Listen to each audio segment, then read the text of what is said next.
Welcome to another episode of We Don't Die. I'm your host, Sandra Champlain, author of the best-selling book called We Don't Die, A Skeptic's Discovery of Life After Death. And today we're going to do something a little different. We are bringing back one of our most favorite guests, whose name is Scott Milligan. And Scott has over 20 years of understanding the trance or altered state, has sat in well over 300 seances with 3 physical mediums. In addition to all of this and his own development, he teaches workshops and spends most of his time demonstrating in seance conditions and encouraging others to sit for the other world. I'm so excited that I messed up that a little bit, but bottom line is we know who Scott is. He's been on several episodes, and I'd like to say a warm welcome, Scott Milligan. Welcome back to We Don't Die Radio.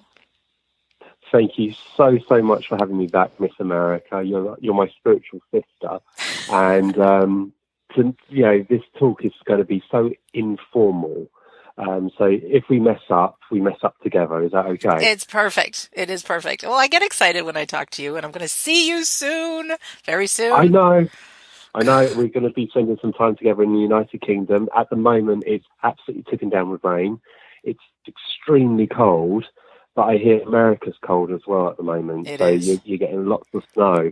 And I think that's coming over to our country as well. So, well, I'll bring over the sunshine. I'll try. But we're going to see each other at Banyan Retreat at Whispers from the Soul. And we'll talk a little bit about that before the episode ends. And there's several of our listeners that will be there to meet you and Nick and Stephen. I know. I'm so looking forward to seeing your listeners, because obviously they come and support what you do, and it's so nice that they are on this journey with us. Yeah. And to see them in the United Kingdom and say, look, guys, you've heard our voices on the radio. This is what we're talking about. This is Banyan, and this is Nick and Stephen's house and centre, and just have fun. Mm-hmm. Have fun with the mediumship. Yeah, it'll be great. And for those of us that can't join us, it's beautiful that we have these recordings that I will always share with you about my travels and what happens. So let's get with it here. This episode is dedicated to questions and answers. And about a week or so ago, I posted on several places on Facebook, do you have a question for Scott Milligan? And something like 4 dozen people sent questions. So I'm just going to grab them in no particular order and see what you say. Okay? Okay. I'll promise you I will try and give you my honest answer as best I can. Obviously, I don't know what the questions are, so this could be quite exciting. Yeah, well, I'll pick some doozies, I'm sure. Okay, here's the first one from this is the first one from Leslie. How do you personally prepare to do mediumship work? Do you feel that it is necessary to protect yourself as part of the process? And if so, what are you protecting yourself from? Oh, that's a really good question, Leslie, because basically I don't necessarily believe in protection because it's your intent.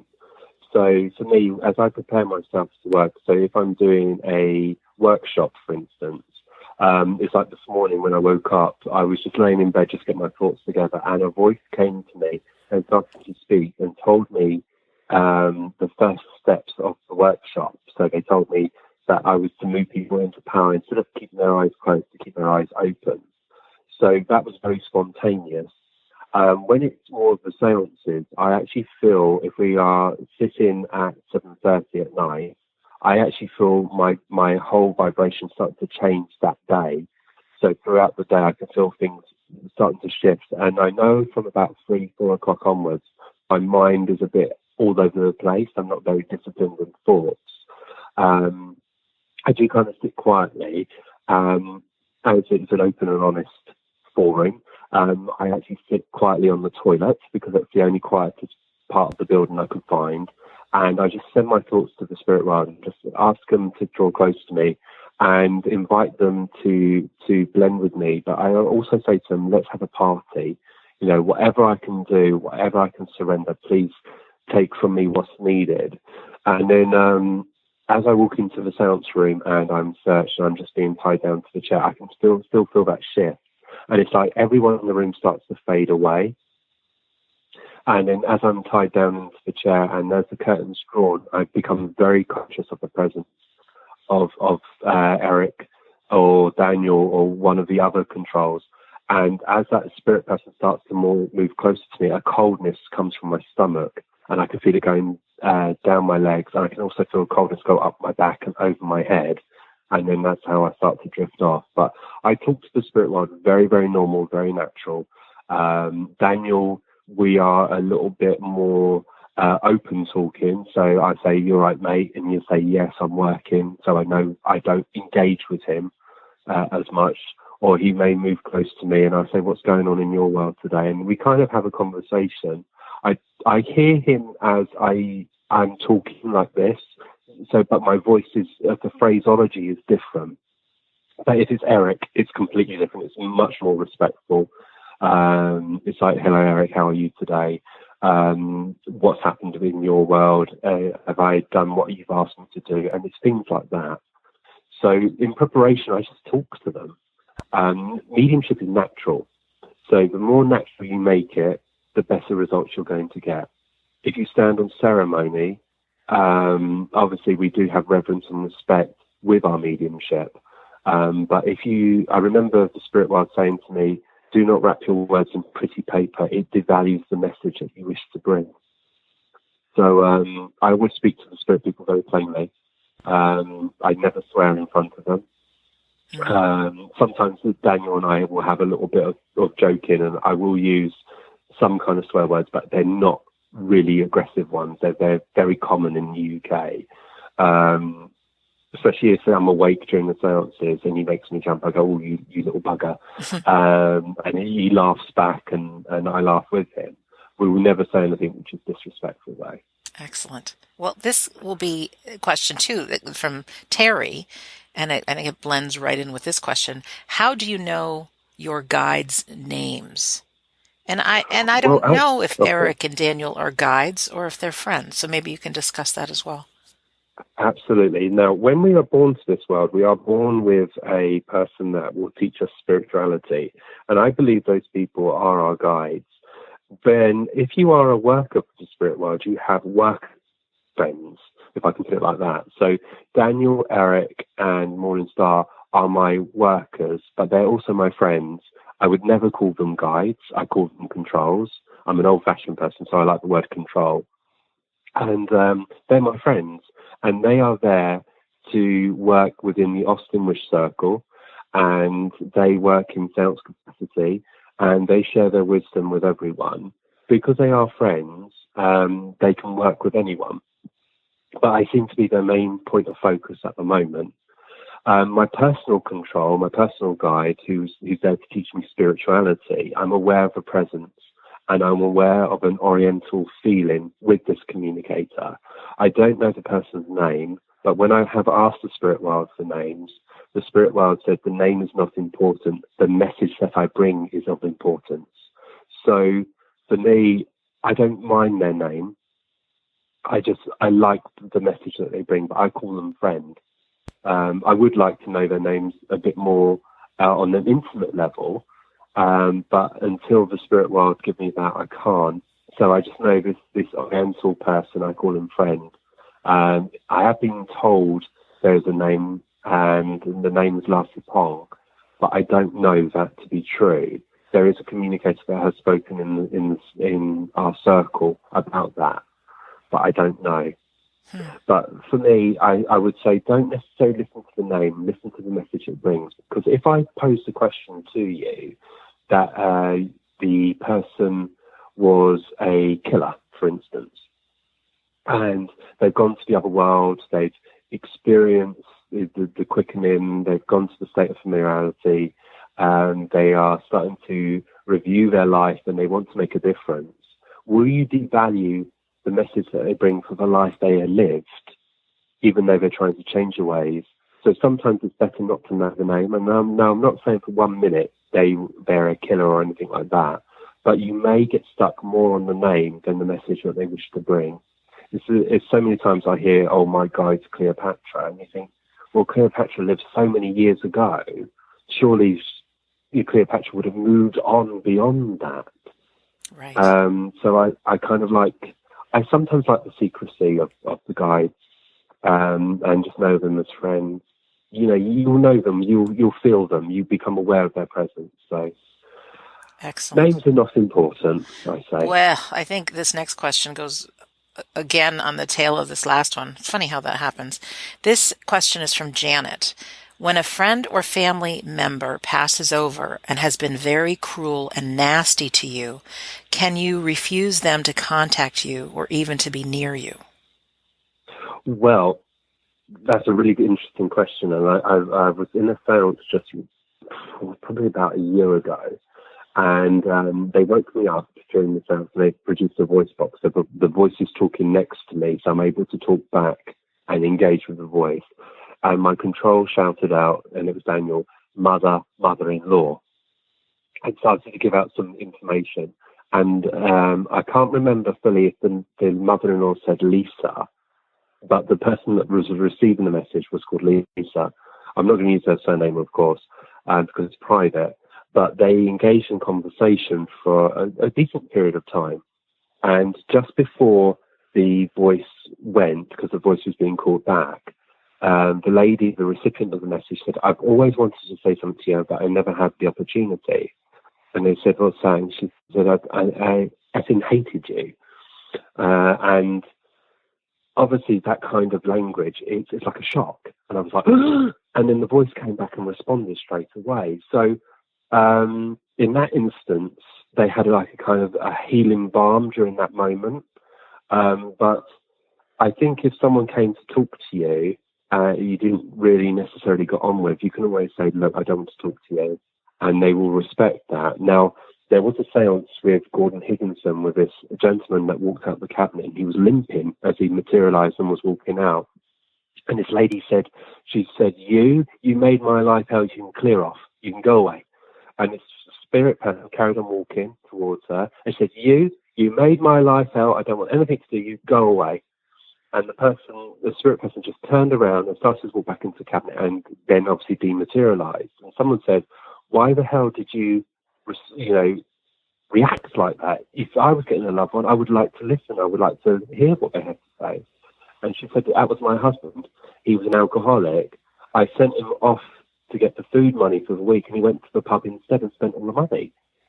Wow. So as he came back completely drunk, he passed out, and he had a wooden leg. So she took the wooden leg off and burnt it in the fire. Oh, my. And I find that really interesting, because as a medium, we cannot control who's going to come through. If a medium says, I'm going to get you this person or that person, walk away, because they may have to go through different people first. We don't know who's going to do the work until we start actually engaging with the thoughts of the spirit world. So in my advice to the question, if that person is there, there's an intelligence there, the spirit world probably won't bring that person to you until there is a need. For instance, maybe when both of you pass and you say, right, that belongs to the earth, let's shake hands or whatever, then there may be a need to meet one another. If not, you won't meet anyone ever again of that person. I would really like Eric to explain it better, because he would put it in a much more better way. But I feel like I'm going solo with this. That's okay. I can feel the influence of the spirit world, but I don't know if I'm getting it across in the right way. Yeah, it's making sense. It really is. And I'm going to throw this out to listeners. We've just decided, or Scott has, that you're going to visit us at the Afterlife Symposium in the United States in September. Can we mention that? I know. I'll go for it. Go on. It was going to be kept a secret, but I think why not? Go big or go home. That's what we say. That's what we say. And what it looks like right now is that he'll be on stage a couple of times, and one bringing forth a speech or whatever you want to call it, just about the mediums of the past, present, future, telling stories of what you know about physical mediumship.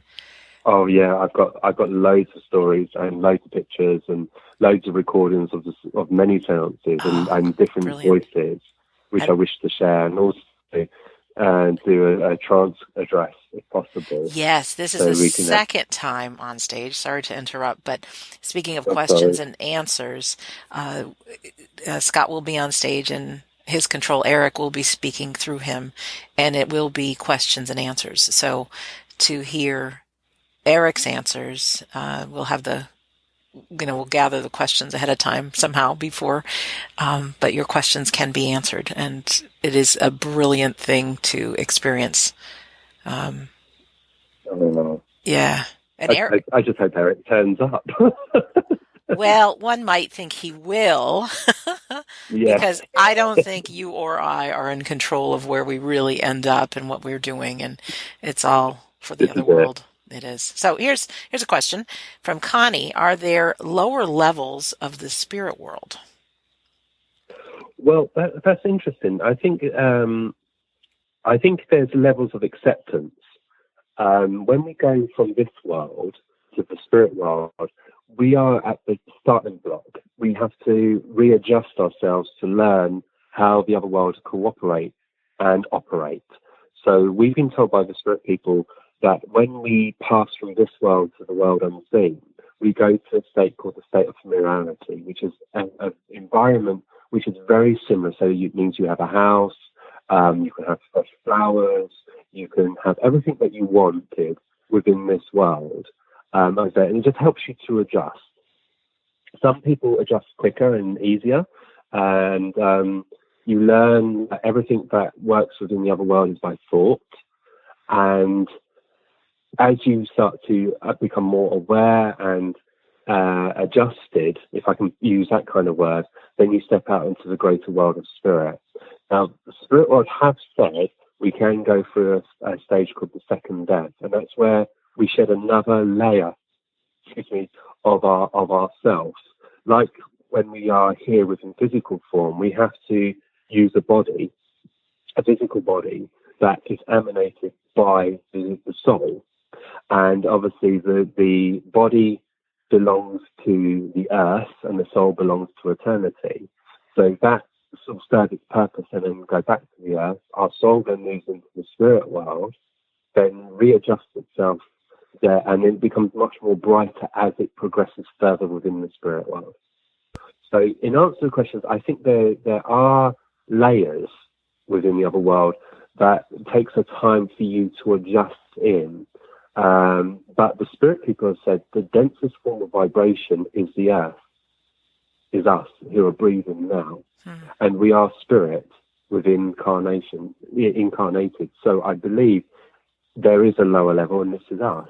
Yeah. This is where we are now, and anywhere from here is up, if you can put it like that. But I don't necessarily believe the spirit world's above us. It's all amongst us. It's around us.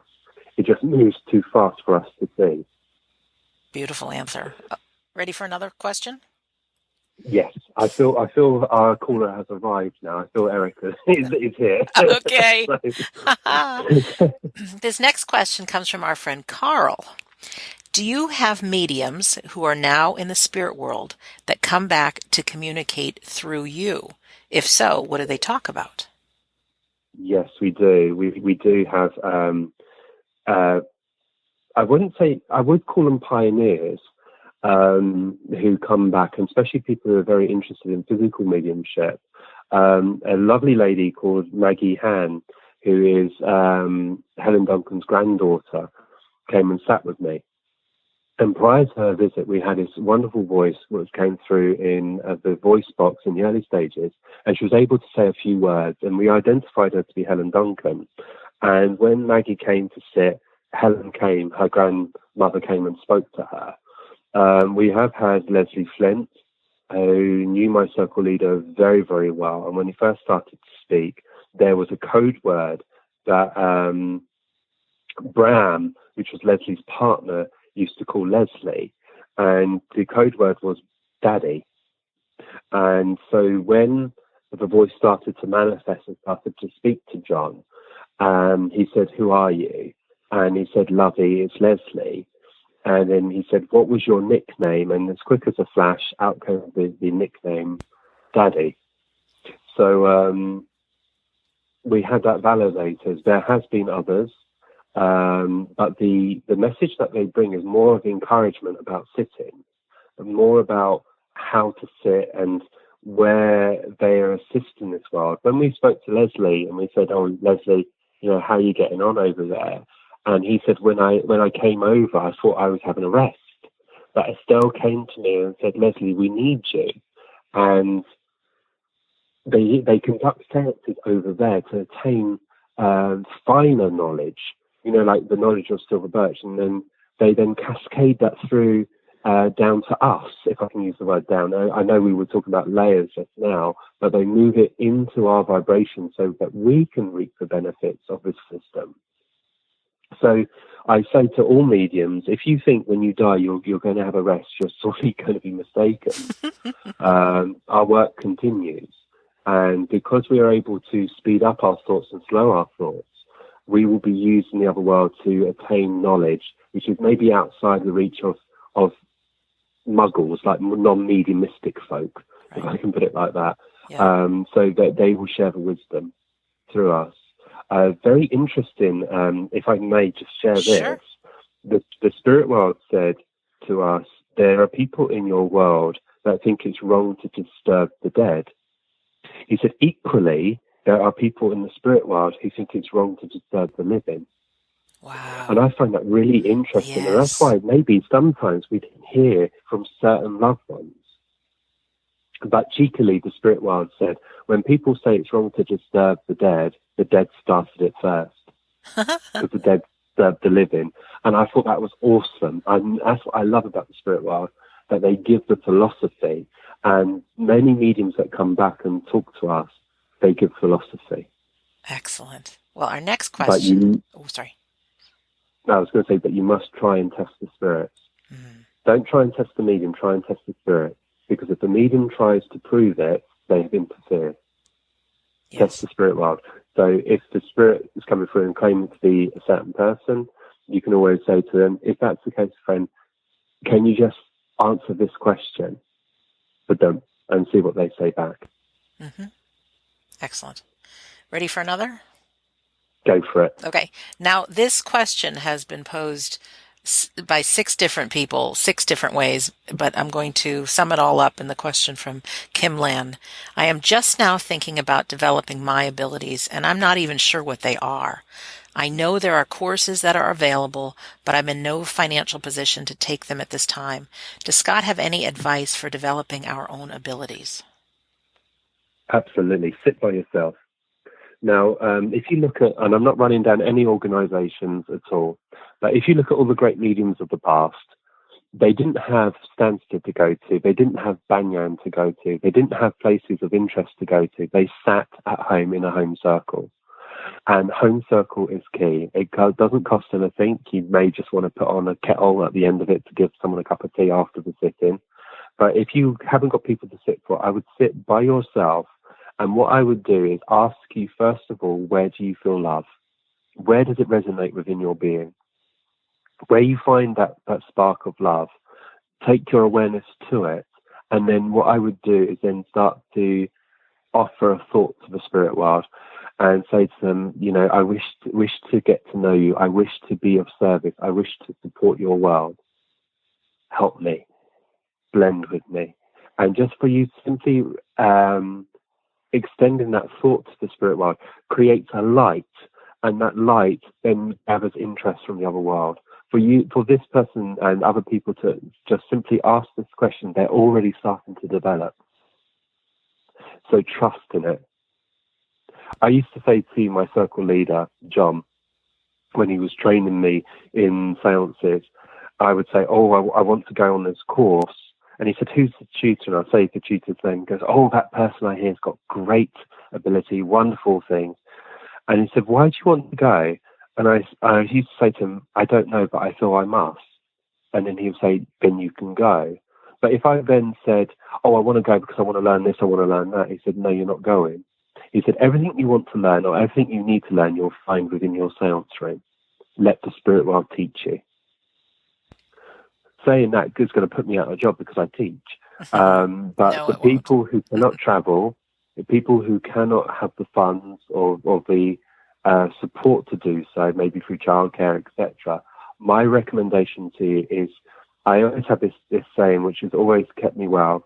Same time, same people, same place, and harmony. And that will teach you discipline to sit for the other world. If you just sit and just reach out to them and just say, I'm yours, blend with me, they'll do the rest. Well, that's pretty easy to just say that.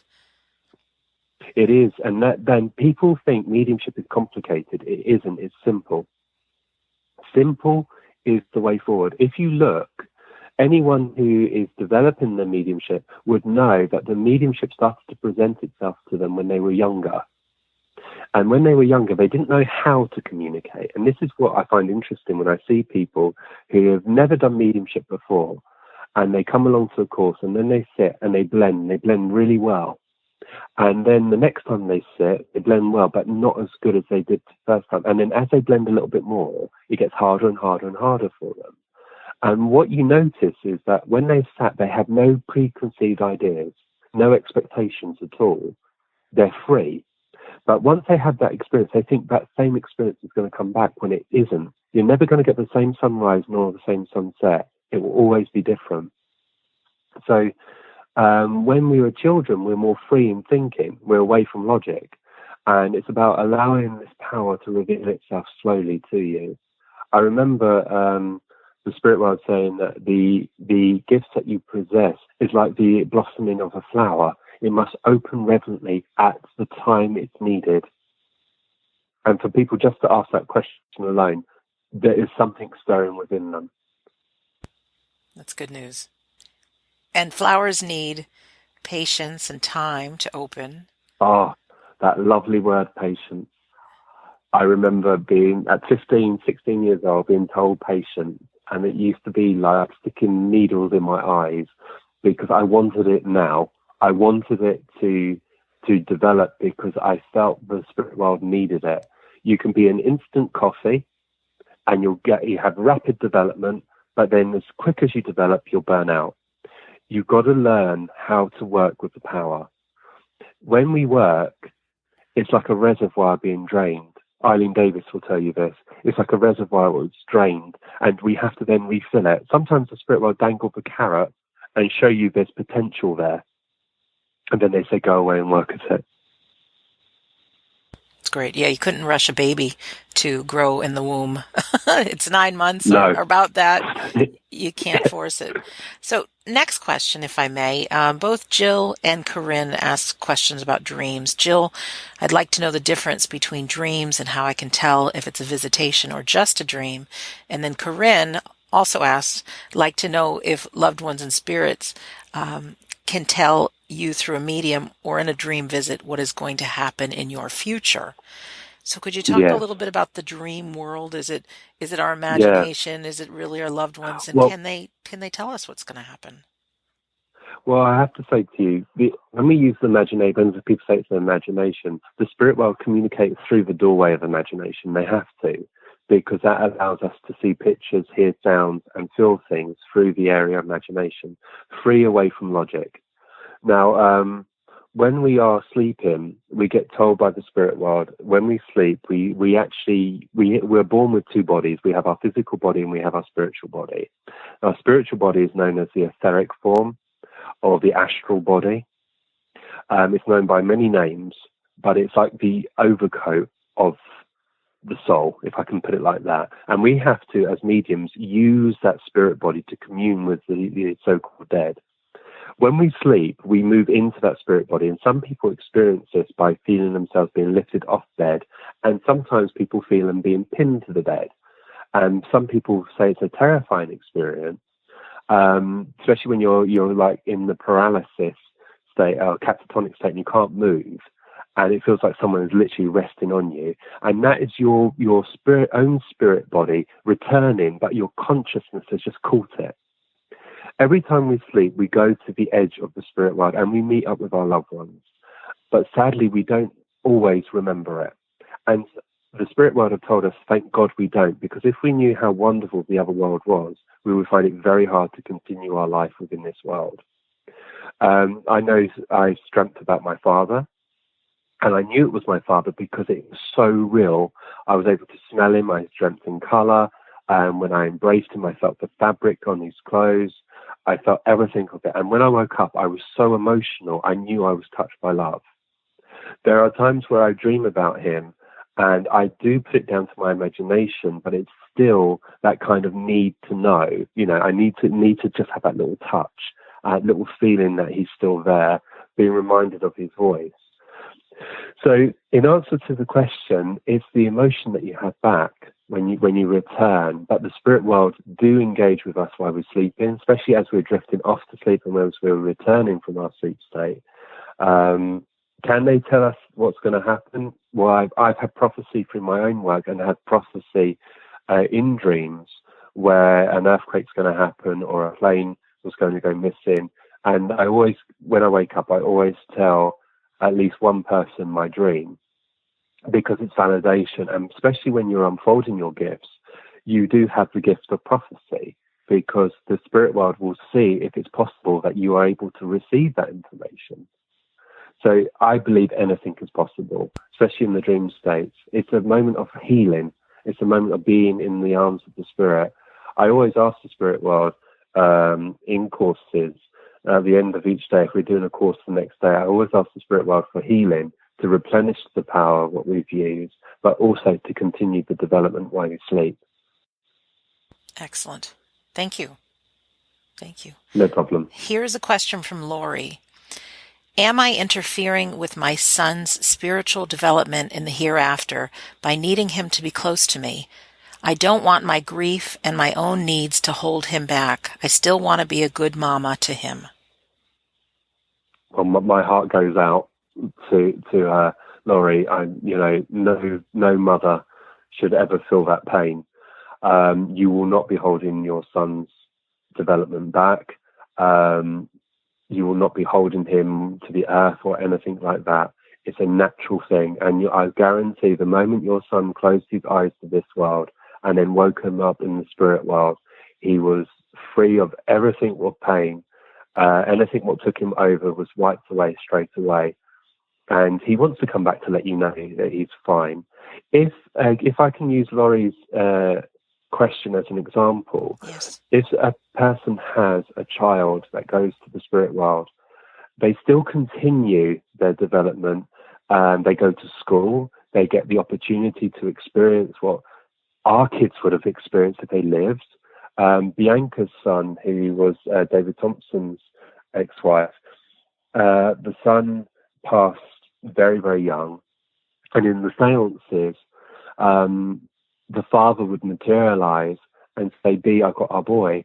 And she was able to hold her son.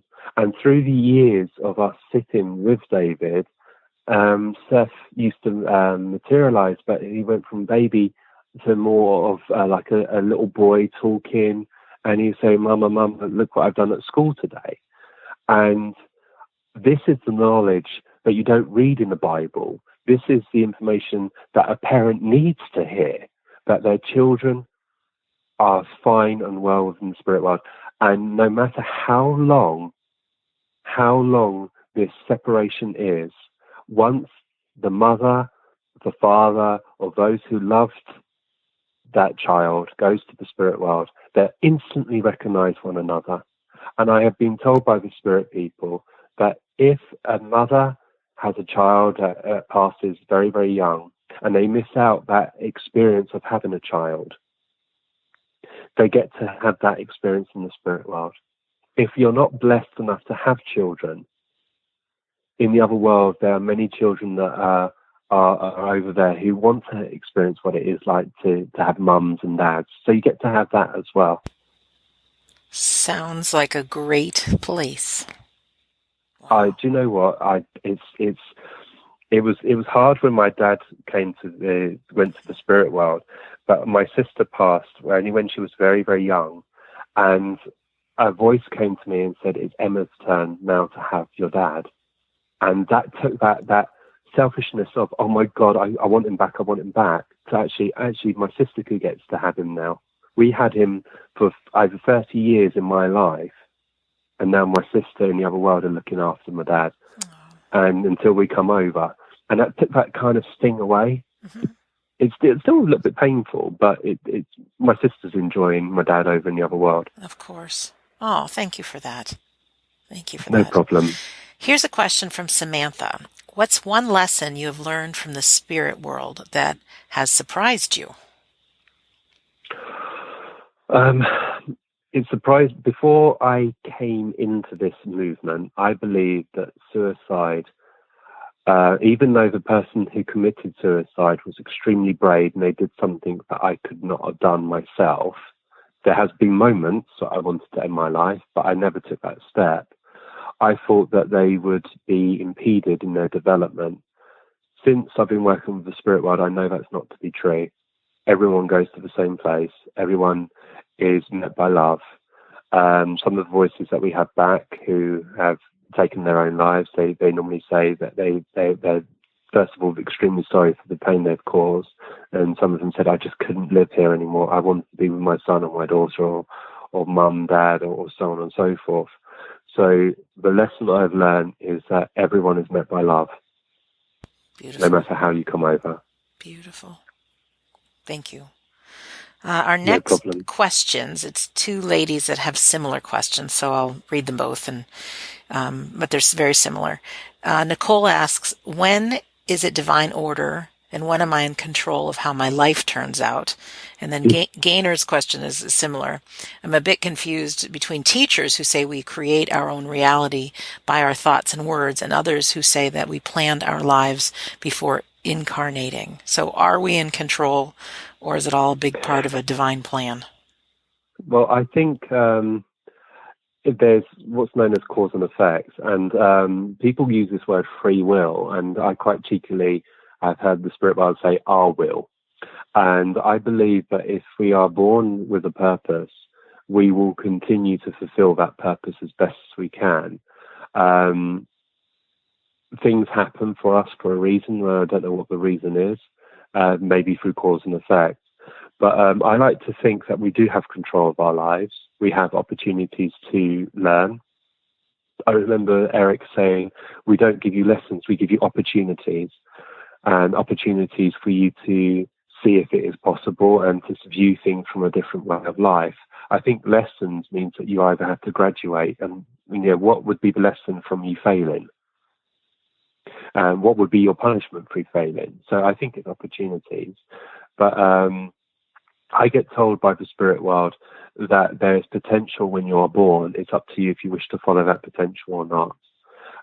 Some people are more receptive to the possibilities. Like if you look at people who create computers or things which change the way of mankind thinking, I always wonder where that thought came from. Did it come from their own spirit, or did the other world drop that thought into their mind and they just reacted on it? So it's very hard to answer that one from my personal experience. That would be an excellent question for Eric, because Eric would put it in a much more deeper and meaningful way, because I'm a complete control freak. If I think I haven't got control of my life, I will act like a disobedient child and stamp and say, actually, it's my life. Well, next we have questions from Robin and Amy. Again, similar questions. I'd like to know why people have to suffer so much. And Amy's question is in line with that, and she's suffering physically with her health and wondering if healing is possible. I think, first of all, again, my heart goes out if someone is suffering. I think the cause and effect, the course of action affects outcome, as Eric would put. I think many things come up in our lives that are unexplained, and you feel you're dealt with a hard card, but then it's trying to make the best of what you've got. Sometimes our body is weak through illness and through ailments, and other people are strong. But healing, I'm a great believer in healing. I believe that anything is possible in the healing state, especially if the intent is there. But also that these people can sit by themselves and go into the silence and quietness and speak to that power and start to do healing on themselves as well. I said to you just before we started, Sandra, I don't know what happened. I said to the other world, I need help. I really need help. I'm in a awful state, blah, blah, blah. And then within 48 hours, my whole world has changed. Is it through their will, or is it my acceptance to say, actually, I surrender and I'm listening? I don't know.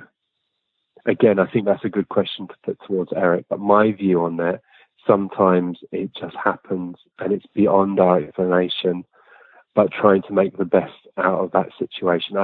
If people say to me, do you think my life is planned?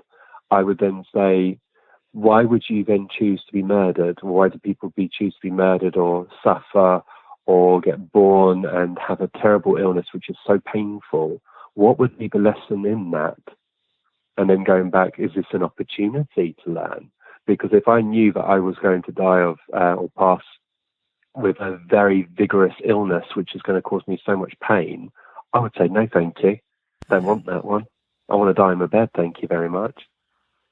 So it's hard to explain that one. I think that's outside my reach, but I think Eric would be a good person to answer that one. What I'm going to do to listeners, or for listeners here, is I had asked Eric that question the last time I saw you in November, and you very graciously gave me a copy of the recording, and I asked the question about suffering, and Eric delivers a beautiful response. So who's listening right now, if you're listening, say on YouTube, you just look in the description section, and I will have a link so that you can actually listen to that, because it's just very well put, and that has always been my biggest question, was about suffering. So we'll include Eric's answer. So next question comes from Jordan. I would like to know if any chance schizophrenia may be mistaken with mediumship, or mediumship mistaken as schizophrenia. Someone who has been diagnosed with schizophrenia may be very well a medium. Well, this is very interesting, because Colin, before he passed, he was doing a study, this is Colin Fry, was doing a study with schizophrenia. And he was starting to work to see if it is uncontrolled mediumship. Now, when we've asked the spirit world about this, and apparently, and I can't quote this word for word, but they said it was a chemical imbalance within the brain. With schizophrenia, it can be visual, it can be audible, so you can have visual hallucinations, or you can have hearing voices asking for people to be, to do harm. My sister works in mental health, and I do ask this question and say, do you think it's a form of mediumship? But the way I understand it, the spirit world comes to us with love and compassion. The voices what say you must hurt this person must come from mind. So I believe it's a chemical imbalance within the brain. The spirit world will always come with love and compassion, there to promote life, not to end life. But I'm talking about extreme schizophrenia, ones where it is debilitating, where someone has created an act. I've looked at people with split personalities, and I find that interesting, because the auric field changes when they are responding to what we call like a tweak or a spike in their personality. So again, I would like to do further studies with this, but we have to be very, very careful where this is concerned, because medicine, they want to pump them full of drugs instead of giving the opportunity for us to look at them and give them forms of healing.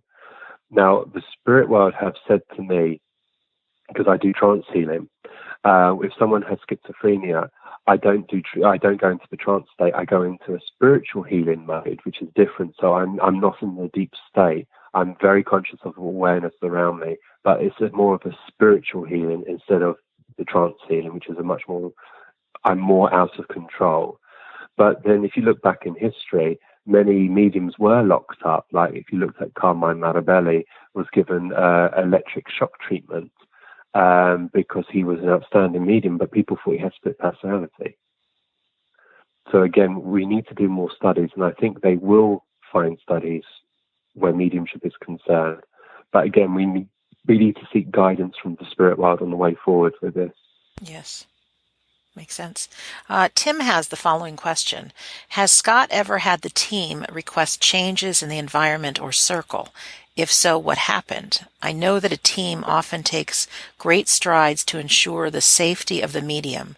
Does he have any experiences to share with regard to this? Yes, I have. Funny enough, I was working in a spiritualist church in the United Kingdom, and I was doing a seance, and Darren, my circle leader and partner, was there, and we started the seance, and it was a very aggressive phenomenon. So it was very quick, very, very quick. The drum started banging, and a lady close to me called Sue Farrow, who was editor of Psychic News at the time, her hand went over and touched her lap, and then all of a sudden the drum was pushed away from the middle of the room down to the furthest end, and all the phenomena stopped. Within 10 seconds, a floodlight went on outside, and it lit up the seance room. So the spirit world knew that, and they asked for conditions to be changed. I have had people who've sat with me who weren't right in our home circle, and the spirit world have given them guidance on it. Now, with a home circle, each circle member must understand that you're there to serve, and if the time has been and gone in your service, and you are asked to leave by the spirit people, you must shake their hands and say, thank you so much for allowing me to be a part of it up to this point. Because maybe that the vibration has been altered, or you must start to proceed with your own development. So there have been occasions where that has happened. Scott, you're breaking up just a little bit. I just want to make sure. Oh, can you hear me still? Yeah, you're walking around. No, I'm sitting down. I'm leaning over the heater at the moment because it's cold. No, that's all right. That's all right. Anyways, I appreciate your answers, and I didn't mean to interrupt. No problem. But that's the time that they have altars and stuff. They may give us guidance on a week or 2 weeks before a seance, and they may say, can you bring plasticine in so they can do a hand mold? Or they may ask for an orange so they can bite into it. At Christmas, they were asking about, because we get to take presents in, and we take presents in to the spirit people, and they may ask what the spirit people want. So Daniel always asks for his whiskey, even though that they're not with their physical body, but when they are in the seances, they're temporarily physically formed so they can drink. But whatever is drunk goes straight back into the bloodstream of the medium. So if they were eating oranges, so there will be a smell of citrus. So you can smell the breath of myself, of the medium, and there'll be no smell of orange or whiskey on my breath, even though that whiskey has been consumed by the spirit people. But we get told that beforehand. It sounds like you could wake up from a trance or being drunk if Daniel's drinking whiskey. Absolutely. Yeah. Colin was the worst because I took a bottle of stone ginger wine in, which was a big wine bottle, and Charlie Carter was looking for his gin, which was underneath the tree, and he went for the bigger bottle and he started drinking, and you heard him glug, glug, glug, glug, glug, and a voice came out of the cabinet and said, enough. And oh my! Charlie said, well, he's getting drunk. And Charlie's voice started to slur. And at the end of the seance, Colin's chair was levitated, turned around and dropped as normal. And I said to Colin, you all right there? And he went, yeah. And he was drunk. And he said, what's happened? I said, you're right. He went, yeah. And we looked, and Charlie had finished half a bottle. And it was so interesting because it was absorbed back into the ectoplasm, back into the bloodstream. So, interesting. Very. All right. Our next question comes from Trish.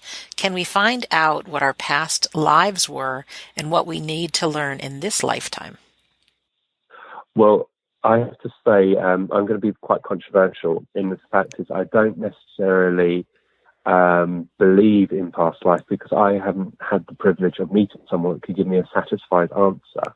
I used to be a believer in past lives until Eric delivered a very bitter blow in the trance state.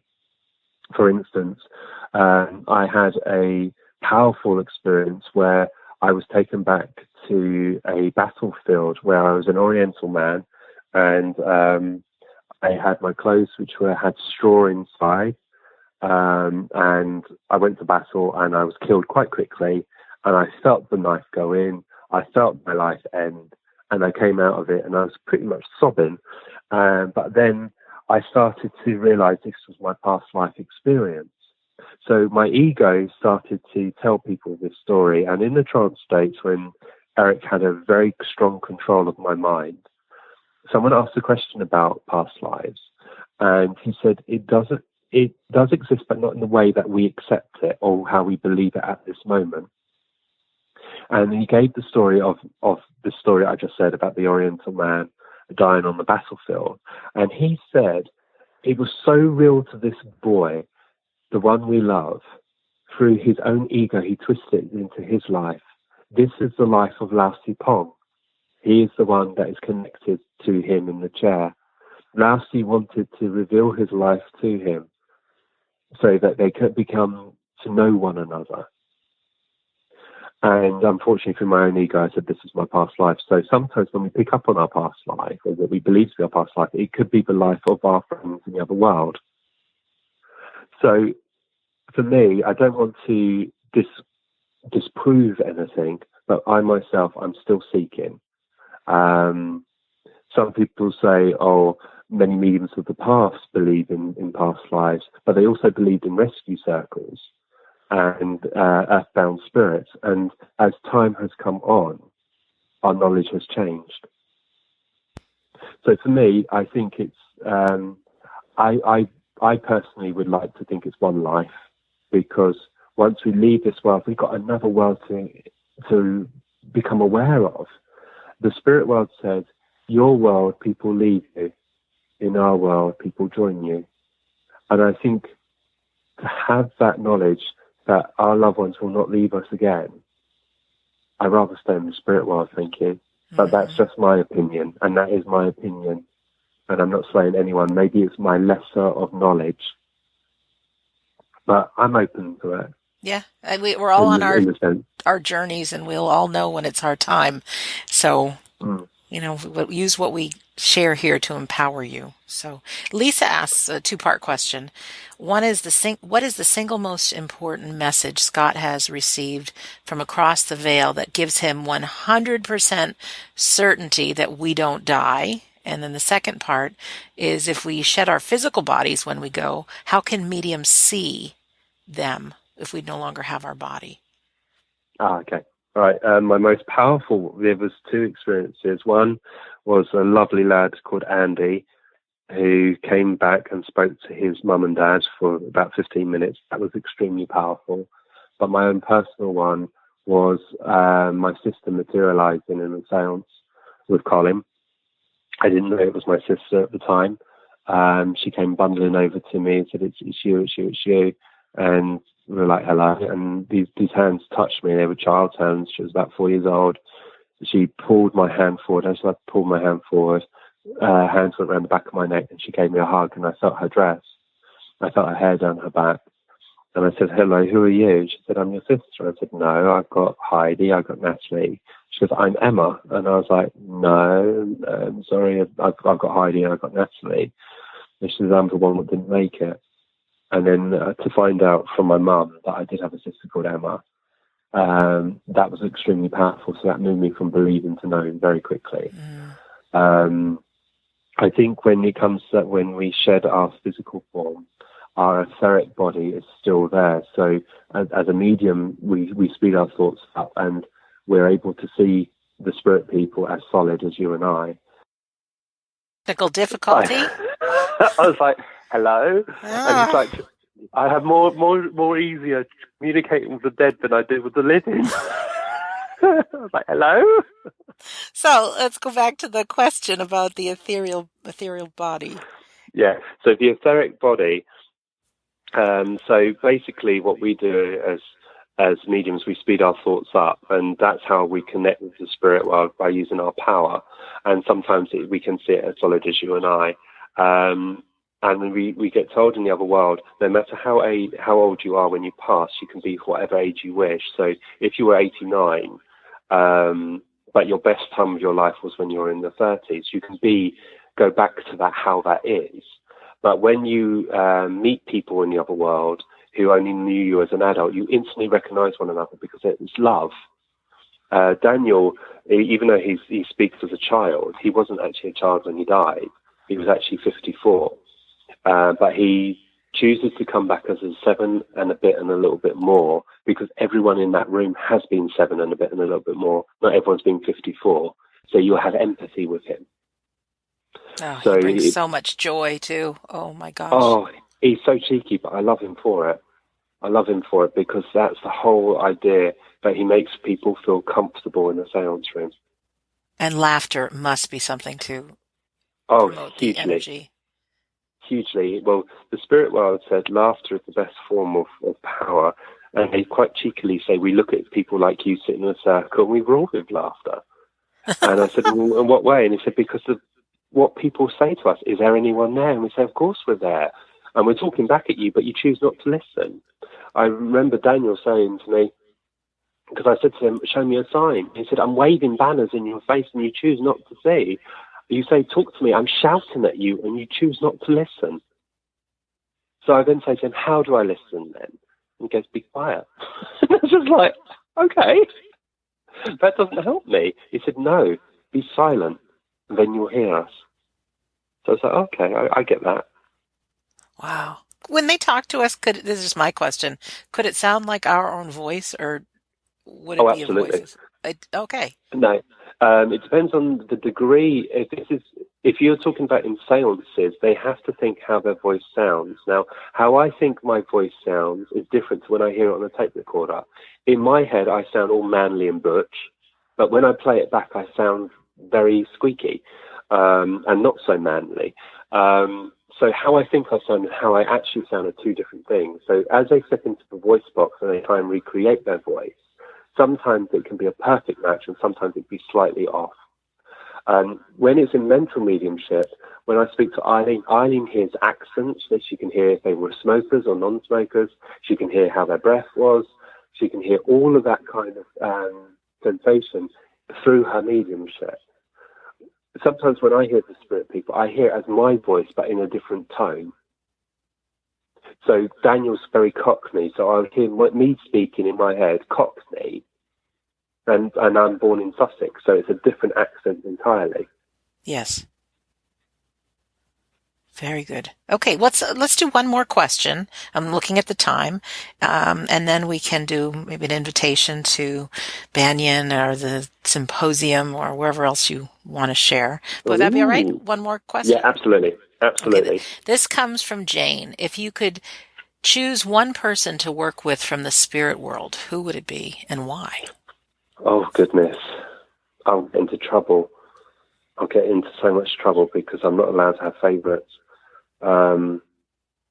I would like to work with Alec Harris in the sense of his ability. I was second to none. And I feel really bad for saying that because it's like you're discrediting everyone else and even my own helpers. But I have an affinity with Alec Harris because of his service. Gordon Higginson was obviously the president of our union, saved Arthur Finley's college. He was an all-round medium. I would have been in awe of seeing him. Estelle Roberts, one of our most powerful physical mediums who was female, all-round medium as well. There'd be so many of them. I could be really cheesy and say I would like to work with God, because then that's almighty. But, that covers everyone. That's right. That's right. But I think for me, I would like to work with the pioneers. I like the idea of that. Because they've done so much for us. They stood when mediumship wasn't so accepted. We're so lucky today that mediumship is accepted or more openly spoken about. In Germany, we used to have to knock on doors secretly to be let into a room to go and see a medium. Wow. You'll be arrested otherwise. So that's a hard one. So, but if I was just to say really quickly, Alec Harris, hopefully no one else heard that, and go from there. Leslie Flint, obviously, you can't not rule out Leslie. That's a hard one. That's okay. And the book, Alec Harris is one of my favorites, just to hear the stories written by his wife of, I think, one evening, 23 people, including children and animals, materialized in red light. People could see their loved ones, hear them, Yeah, sometimes touch them. And I just can't help but think, if that happened once, what's possible in our future? And I love that you and me and the folks at Banyan and people around the world and people from the symposium and so many people involved in the afterlife are really shedding some light on the reality of physical mediumship and all kinds of mediumship, and yeah. are encouraging people to sit in home circle and things like that. I think it's a dawning of a new day. And I've said this to you before, that we're uniting the world with every one of these conversations. Yeah, absolutely. And, it doesn't, some of these conversations may not sit right with other people, but that's up to them.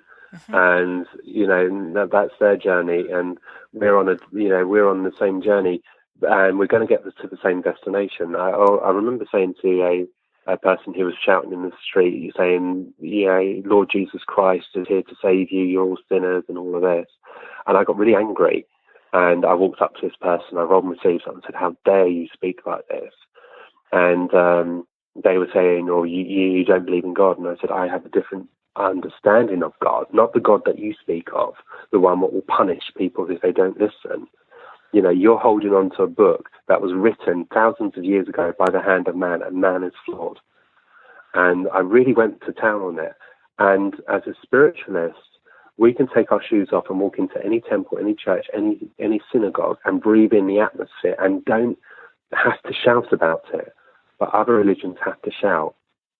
And if a religion has to shout, then there's something wrong. Our religion, it comes to you when you need it, or you go to it when you need it. Right. And that's the difference between our religion and others, even though we encompass the same God. Have you noticed there's so many gods in this world that can start a war, but not enough to end a war? Mm-hmm. And someone once said that so many different lamps, different lamp shades and different shapes and sizes, but the light remains the same. Yeah. And that's the way I like to think about religion. Anyway, Scott, what's coming up next? Where are we going to meet in just a month's time? We're going to meet in Banyan Retreat in Ashford in Kent, which is going to be a fabulous event. It's morphing and changing every day, and it's a good opportunity to come and sit and be in the presence of the Spirit. And that is the Spirit that is living here and breathing, and also the Spirit in the unseen world. Nick and Stephen own this beautiful place, and they run it, and their service is second to none. It's so professionally run, and they genuinely have the need of the student at the heart of everything. And beyond that, they have the spirit world. And I always say that the two rooms that we use is the sun room and the star room, of the star suite. And the star suite is where the seances are, and it's named after the controlled morning star. But it is just a place of sanctuary for the spirit world, and it's an opportunity for you to be free from the rules and regulations and to explore your gifts and whatever gifts that you hold, and hopefully through experience and inspiration that we are able to take you to the doorway, and then it's up to you to then walk through.